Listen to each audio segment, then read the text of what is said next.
อีกอย่างที่บ่เคยเกิดก็เกิดขึ้นเนาะพี่น้องเนาะคืออย่างแผ่นดินไหวนี่แหละพี่น้องเนาะอยู่ซื่อๆก็อยู่ดีก็เกิดที่หนึ่งที่เดียวเนาะพี่น้องเนาะยิ่งก็เห็นข่าวแบบว่าญาติพี่น้องคนที่ว่าตึกถล่มนะพี่น้องไปเผาดูธนาคารนั่นนะ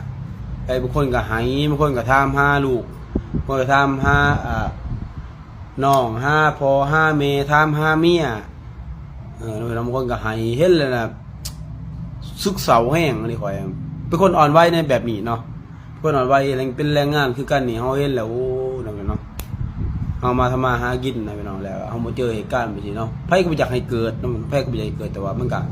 เหตุสุดวิสัยเนาะกับเป็นตาญาณเนาะน้องแบบโอ้แบบแผ่นดินไหวเนี่ยก็เฮาเคยเห็นแต่ว่าข่าวต่างประเทศว่าแผ่นดินไหวอยู่บนนั้นอยู่บนนี้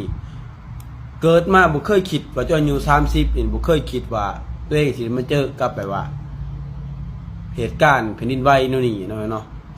อยู่ซื่อๆก็คือสิล่มนี่ก็คิดก็เลยก็คิดว่าตัวเองหน้ามืดตัวเองแบบว่าบ่สบายนะพี่น้องเอาไปเอามาย่างไปข้างนอกบ่เรียกเห็น